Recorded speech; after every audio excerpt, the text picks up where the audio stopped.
बिहार के पूर्व मुख्यमंत्री जीतन राम मांझी सर हमारे साथ हैं, मधेपुरा पहुंचे हैं। सर 2024 में चुनाव है, क्या तैयारी है और कैसे देखते हैं इस बार 2024 का चुनाव? देखिए 2024 के चुनाव के लिए हिंदुस्तानी अवाम मोर्चा सेकुलर आज नहीं 3 महीना पहले से कार्यरत है।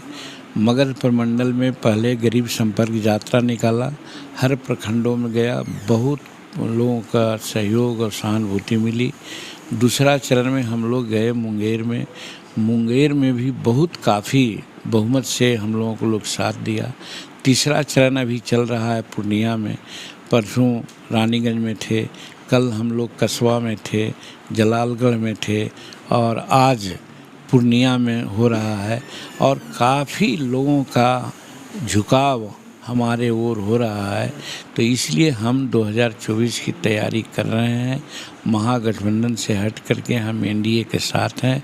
एनडीए के साथ मिल करके हम जहां लड़ेंगे एनडीए का सहयोग लेंगे और जहां एनडीए के लोग लड़ेंगे वहां हम सहयोग देंगे और हम लोग 40 सीट पर जीतने का प्रयास कर रहे हैं। मणिपुर का मामला सर काफ़ी तूल पकड़ रहा है, बिहार में आंदोलन हो रहा है, कई पार्टियां जो है उस सड़क पर उतर गए।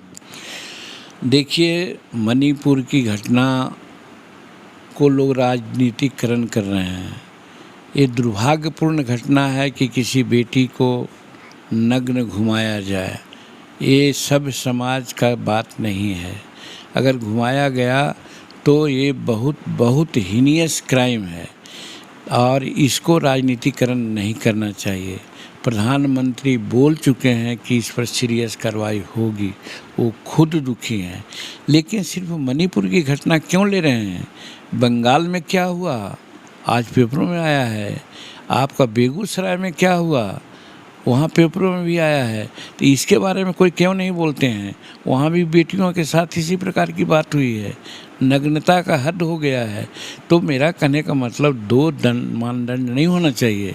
मणिपुर में हुआ है तो बंगाल में भी हुआ है और बिहार में हुआ है, तीनों घटना शर्मनाक है।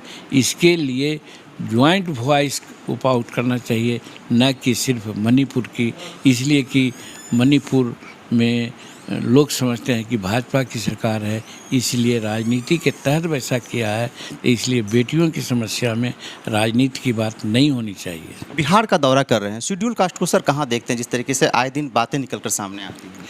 देखिए शेड्यूल कास्ट यहाँ पर हर दृष्टिकोण से अभी हाशिए पर है और इसकी चर्चा विस्तृत रूप में हम नहीं करेंगे। लेकिन जहाँ जहाँ जा रहे हैं, आप मधेपुरा की बात है, आज हमने थोरो जांच किया है।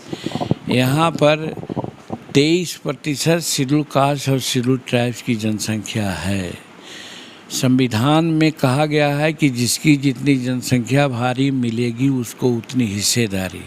तो जो हम समीक्षा किया है, यहाँ स्थापना में 11-12% एज ए होल से ज़्यादा रिजर्वेशन नहीं है, यानी कि 23% के अगेंस्ट में 12% है, यानी आधा यहाँ वैकेंसी शेड्यूल कास्ट का रिजर्वेशन के अगेंस्ट में है।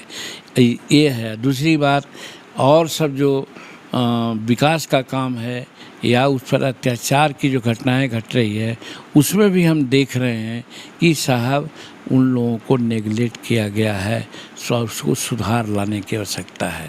मंत्रिमंडल का कल विस्तार होना है और ऐसे में सर कैसे देखते हैं, क्या कुछ होगा? वो मेरा प्रोग्रेटिव नहीं है, मुख्यमंत्री का प्रोग्रेटिव है। जब वो चाहेंगे वो करेंगे, इसमें हमको कुछ नहीं करना है। के पाठक को लेकर कई तरह की बातें चल रही है, और कैसे देखते हैं और क्या कहेंगे सर?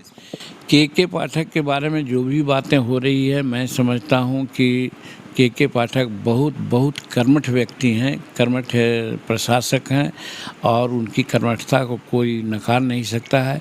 रही बात शिक्षक की, तो शिक्षक के साथ जो डोमिसाइल नीति अपनाई गई है, नहीं जा रही है, वो गलत है। सन ऑफ द सॉइल, धरती पुत्र की नीति हमने बनाई थी 2015 में और यही कहा था कि हमारे नौजवान हमारे राज्य में काम करेंगे, बाहर के लोग नहीं आवेंगे। ये वर्तमान सरकार के मंत्री कहते हैं कि यहाँ पर विज्ञान पढ़ाने वाला, भूगोल पढ़ाने वाला आदमी नहीं है, जबकि बिहार का आदमी चंद्रयान पर अपना काम कर रहा है तो यहाँ का जीनियस जो व्यक्ति है उसको लोग कहना कि नहीं है, ये बिहार का अपमान है। वैसी परिस्थिति में हम शिक्षकों के जो मांग है उसका समर्थन करते हैं और कहते हैं कि डोमिसाइल सत्य नीति अपनाई जानी चाहिए और बाहर के लड़कों को कतई नहीं लाना चाहिए। बिहार के लड़कों को ही चाहे जौन चीज पास किए हुए हों सबको मास्टर के रूप में बहाल करना।